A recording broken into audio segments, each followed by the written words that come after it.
Hello guys, RobotBat1 here coming at you with a new Yu-Gi-Oh video talking about the top 5 best decks of the Yu-Gi-Oh September 14th format. Now, we've obviously had a ban list, and it's now legal, so it's time to talk about what decks are the top 5 best decks of the format, seeing as, of course, in Yu-Gi-Oh there are always 5 decks that are the best decks, and honestly, no, there are a lot of other decks that can compete this format. Like these 5 decks, they are the best decks, but there are other decks that can compete in this format. But today we're going to be talking about the top 5 best decks of the format. You know why? Because, well, it's the top 5 best decks of the format. I don't really want to do 10 because that's going to be like a 30-minute video. So we're going to be talking about the top 5 today, and I hope you enjoy the video, guys. So let's actually get into it, starting off with number 5, which is, well, dinosaurs. Yeah, there's no debating that dinosaurs are not in the top 5 best decks of this format for multiple reasons. First being UTC, Ultimate Conductor Tyranno. Literally the one card that makes dinosaurs literally relevant. This card literally just being the best boss monster in pretty much the entire game, I think. Like, being a card that literally just says, oh, I can attack every monster in the game. If I attack a defense position monster, I send it to the graveyard. Oh, I can set all my opponent's monsters by destroying a card on board. Absolutely insane. No debating whatsoever. UTC is just one of the most insane boss monsters in the game. But it's more than that as well. It's more than just UTC being an amazing boss monster. It's also because of what the deck can actually do. The deck has so many different routes to play and so many ways to get to its combos that it doesn't really matter. It's got stuff like Ankylosaurus, the little bejeweled dinosaur that literally says I can destroy a card in my hand to add a reptile, winged beast, or monster card from my deck to my hand, or an evolution pill, so double evolution pill, to be able to summon your UTC from the deck. It's also got cards such as Miscellaneous Saurus that can literally just discard it from the hand and make all dinosaurs unaffected by literally every single effect in the game. Oh, you've got that Ash Blossom for the Oversoul Raptor? Well, doesn't matter because I'm going to chain my Miscellaneous Saurus. Oh, you've got an Infinite Impermanence for my UTC. Doesn't matter. I'm going to chain It doesn't matter. I'm going to chain my Miscellaneous Saurus. Oh, I don't have enough combo pieces on the board and I need to be able to get into this card. Oh, well, I'm just going to banish my Miscellaneous Saurus from the graveyard, because you can do that as well, to summon out an Ankylosaurus, so you can go ahead and go into your whole dinosaur combo. Literally, this deck says I have everything, and one of the reasons is because Miscellaneous Saurus is just such an insane card, being able to protect every dinosaur card from being affected by pretty much everything in the game. But it's also got cards like Soul Eating Oviraptor that just allow you to search any dinosaur card from the deck. It's got stuff like Lost World that whenever a dinosaur monster is summoned, you can summon a token to your opponent's board, thus stopping your opponent from being able to target anything but that token. And you also have cards in the deck such as the Baby Cerosaurus and Baby Petite Pterodon, which literally just say I get to summon dinosaurs from the deck when I'm destroyed. So not only do you have cards like UTC, you have cards like Miscellaneous Saurus, but you also have insane cards like Lagierdolka as well, which are easy to make turn 1 with UTC, because literally, well, you just need an Oviraptor and you just need a Miscellaneous Saurus to banish a Giant Rex, or you just need a Pill and a Giant Rex. Like, it's not hard to actually get to these combo pieces, and it's just really insane how easy it is to do this. Like, looking at this deck in a whole, dinosaurs are just a really insane deck with so many ways to play the game, so there's really no issue to debate on how dinosaurs are not one of the best decks in the game. So that's number 5. Dinosaurs are definitely one of the most powerful decks in the game, but let's go ahead and get on to number 4, because dinosaurs, we've talked enough about them. So, going on to number 4, the 4th best deck in the format is, well, Elder Lich. And there's a couple of reasons for this. One, the deck literally has not changed whatsoever. The deck is exactly the same as it was last format, being that the deck plays pretty much the entire same deck. Now, a lot of people are saying, oh, because Jet Synchron is banned, you've lost the Synchro variant. Well, you really haven't. Like, you've still got Plague Spreader Zombie, which is literally the entire Synchro variant of the deck. So it's like, what are you saying when you're saying, oh, I can not do my combo from the deck? Well, all you've got to do is normal summon Plague Spreader Zombie, which is literally the replacement for the Jet Synchron that would discard your cards. So it's like, boy, you talking about your deck losing Jet Synchro and not being able to do synchro plays? Well, Plague Spreader does everything again. So it's literally, Eldritch is the same deck. All you've really lost is the discard effect from Jet Synchron, so you can send a golden land to your graveyard to guarantee that you pretty much have the Cursed Elder Elixir to summon your Golden Lord from the deck during your opponent's turn. But the thing is, the deck still has so many ways to do it anyway that it doesn't really matter, even if you don't have that, because you've still got so many ways to search out the Elder Elixirs, you've still got so many ways to search out the Cursed Lands, the Golden Land cards. It's like, it doesn't really matter. So you still got access to the entire Eldritch deck, being an amazing combo deck with like Conquistador to be able to destroy cards, Golden Lord to be able to send cards to the graveyard, still being able to banish all of your traps from your graveyard to be able to then get more recursion effects, and still being able to make a Herald and Boral Savage with one card. It doesn't really matter. Like, literally, the deck is still exactly the same as it was last format. It hasn't changed whatsoever, so it's just like, Elder Lich are still a really powerful deck. So yeah, Elder Lich at number 4. Let's go on to number 3. So at number 3, now I was testing this deck the other day, and I was like, yeah, before I tested the deck, yeah, it's okay, it does its things, but then I started to test it, and it was like, well, one card does that, and this deck is Infernoble Knights. Now, Infernoble Knights, surprisingly to me, are an insanely busted deck. Now, I have seen other stuff from Infernoble Knights before, seeing like the boards they can make, and I was like, okay, that's pretty good. But when you actually test the deck, and you realize how good this deck actually is, it's like, oh god, that's actually disgusting. And the reason for that is that this deck can pretty much do whatever it wants, such as making a board of multiple negates, hand looping your opponent for up to 2 cards, maybe even 3 at times, without even caring.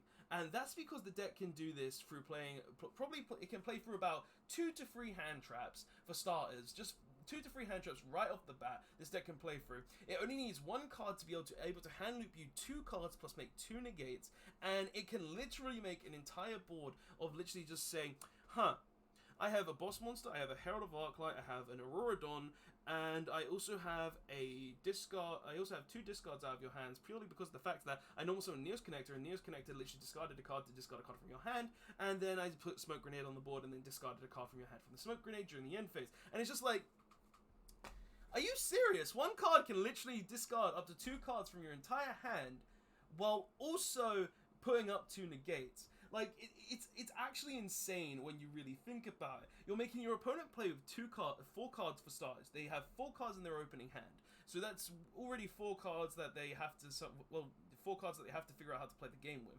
And then you're already thinking about how you have 2 negates, and if they activate cards in a specific sequence or cannot play the game with those specific cards, well, it's just like, well, you win. And I'm just looking at Infernoble Knights and just thinking how the deck actually functions, how the deck works, and how it can actually just... all it really needs to be able to go into its full combo is 2 warrior monsters, and I'm just like, this deck is actually sick. It only needs 2 monsters. It literally only needs 1 monster, which is a Neos Connector, and it goes off. And I'm just thinking about that. It's absolutely insane. And the deck could even do much more things if you just go into slightly different routes, and you can just do a lot with more cards. And literally 1 card is insane, and then just 2 cards is even more insane. So it's just like, the deck has so many ways to go about, and it's just really powerful that I can't not say that this deck is the 3rd best deck. Being able to hand loop your opponent for multiple cards, being able to put up multiple negates on the board, absolutely insane, and definitely the contender for the 3rd best deck of the format. But the 2nd best deck of the format though, now this deck that has so many 2-card combos that you could say it's Orcust back in the day. And this deck is Dragon Link. Dragon Link is pretty much the deck that says, I'm going to make a board of Dragoon, Savage, Herald of Arclight, Appaloosa, and pretty much whatever the hell I want, with literally 2 to 1 cards. 1 card, 2 card, I'm pretty sure 1 card equals at least a Herald and a Dragoons, and then 2 cards equals Herald, Dragoons, Boral Savage, Appaloosa, Buster Up the Destruction Sword. Like, this deck, Dragon Link is insane, man. I've been testing it. I've pricked up one of the last cards I actually need to play the deck, which was literally just 1 star safer, so you might see a deck profile soon, because I'm actually debating on playing it.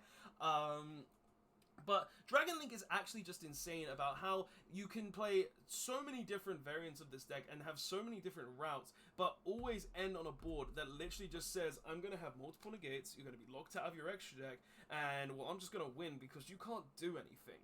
And it's just like, I'm looking at Dragon Link and I'm testing Dragon Link more and more, and the more I test it and the more I look at it, I think, this deck's actually insane. It's the new combo deck. It's definitely better than Adamantipae, even though Adamantipae are still pretty good. The deck is just literally absolutely insane. It does so many different combos. It outpaces so many different decks that, in all honesty, I feel like this is the second best deck in the format with no issue, just for the fact that, oh, I can make 4 negates and I can also lock you out of your extra deck, so how are you going to play the game? And these negates are commonly, 3 of them are Omni negates, and then you got the Appaloosa, which will normally be on 2 negates, so it's about 5 negates, I should actually say, with the Dragon Link's Buster. So 3 Omni negates and literally 2 monster negates, and it's just like, how the hell do you play through that? How do you win? It doesn't seem easy, and it doesn't even seem possible at times. So yeah, Dragon Link is definitely number 2. I definitely see this deck being just one of the really most insane decks of the format. It's something that I'm testing myself, so you guys might see a deck profile soon as well. I think I'm only missing like 1 card, and that card I'm gonna order at some point if it's not in my collection, because I've got boxes upon boxes under that bed, so I need to fucking go through them. But yeah, that's the second best deck though. But going on to the best deck of the format, what do I personally think the best deck of the format is? And I'm not joking here, and a lot of people might think, ha, this guy's having a laugh, but no, I'm actually quite serious, and I think it is Invoked Dogmatica. And there's a couple of reasons for this, and a lot of you are probably already saying like, no, click off, go away, this deck is not the best deck, you're obviously talking full of crap. But hold on for a moment and think with me. This deck is technically the most consistent deck in the game. It plays literally 3 Magical Meltdown, 3 Alistair the Invoker, 3 Nadir's Servant, 3 Dogmatica Ecclesia, 3 Pot of Desires. If you really want to play Pot of Desires, that's up to you. Red Eyes Fusion to always have access to Dragoon. It has so many ways to search in the deck. The deck literally runs multiple different hand traps, literally running up to 9 to 12 hand traps at times, with like 3 Ash Blossom, 3 Effect Veiler, 3 Infinite Impermanence. If you really want Cypher and Gamma, I don't like Cypher and Gamma. I've learned my mistakes and why I don't like him. You've got so many different cards in the extra deck that allow you to interrupt your opponent's board thanks to the Dogmatica card. You've got cards like Dogmatica Punishment that just allow you to remove cards from your opponent's extra deck, remove cards from your extra deck to destroy cards on your opponent's board, and then because if you send Unts, you get more stuff, or you could get pluses off that by sending stuff like El Shaddai, Cologne to the graveyard. You've got so many, and I mean literally so many different ways to play this deck, and so many different things you can actually do in the deck, and I just look at it and think, how the hell is this deck fair? And I'm like, I've been playing this deck at locals, I've been testing this deck online, and a lot of you know that I do own the deck. It's a deck I own, and it's a deck I've been testing and realizing more and more and more that this deck is just really strong. And I just keep thinking to myself, the more I play it, this deck is the best deck. And it's like, it's for multiple reasons. 1, it's the most consistent. 1, it runs the most hand traps in the game, to my knowledge, and can just 3, it can play through so many hand traps. Like literally, if you can play through up to 2 to 3 hand traps very easily in this deck, just because you can literally go stuff like Trickstar Light Stage. Thank you for the person in the comments section, in one of my comment sections. I did take your advice and I realized I was wrong. Sorry for doubting you. That can bluff a hand trap and can also out back row. You can play stuff like Magical Meltdown that can bluff an Ash Blossom, because if you've already opened the Alistair the Invoker, which does happen a lot quite variantly, and also you can open the Invocation, which does happen a lot with Alistair. I don't understand why. You could open like the Dogmaticas, like if they Ash the Alistair and you don't have the Invocation, you could go into an extra deck monster, then summon the Dogmatica, and then the Dogmatica can go into the Predaplan engine. You can just go into the Dogmatica engine where you search like Punishment or Knighted to be able to negate a monster effect or destroy a card on your opponent's board. You can, if you have Nadir, you can send El Shaddai Clone to graveyard and then search El Shaddai Schism to be able to then make Winder on your opponent's turn. Like, the deck just has so much in it, so many different ways to play the game, and so many different ways to win the game, that I look at it and I think more and more and more that this is the definitive best deck, just because it doesn't care about what your opponent's turn 1 is. Like, this deck can play through Nibiru because the 4th summon will 9 times out of 10 be Mechaba. This deck can play through This deck can play through literally multiple hand traps. Like, it can play through up to 2 to 3 hand traps at best. Like, three on a good day, 2 normally. It will play it for around 2 hand traps normally. This deck can literally just set up an end board that literally is normally stable, or it just has multiple hand traps in hand anyway, so it doesn't really care. And you gotta be listening to me when I say hand traps now, guys, because hand traps are a lot more deadly now that Called by the Grave is up 1. Because like they're not always going to have the Called By to stop your hand trap, so it's like this is actually a thing. Plus the deck can play cards like droplets as well, forbidden droplets, a lot easier, because all you need to do is normal summon Alistair. Like, all you need to do is droplets, discard like, if you go second, discard 4 cards, negate 4 cards opponent controls, then normal summon Alistair, and then Alistair equals Purgatorio, and you just attack, and then you win the game, because your opponent can't stop you, because droplets is just the card that does that with a Purgatorio, with an Alistair. And like, just looking at all of these different things you can do in Invoked Dogmatica is absolutely insane, and I just think about it more and more and more, and I'm like, this, in my head, this is truly the best deck of the format. So that's just my reasoning behind it. It's just my logic behind it. Like, sure, all these other decks, they're really strong, they're really good. Like, I know for a fact this deck does have somewhat of a hard matchup against Dinosaurs, and I'm not going to disagree with that. I just feel like Dinosaurs is just like a lower deck on the format. But comparing to stuff like Elder Lich, comparing to stuff like Noble Knight, and considering to Dragon Link, I honestly think this deck is better just because it can play more hand traps than them and just stop them a lot easier because of it. So yeah, but that's just my thoughts and opinions, guys.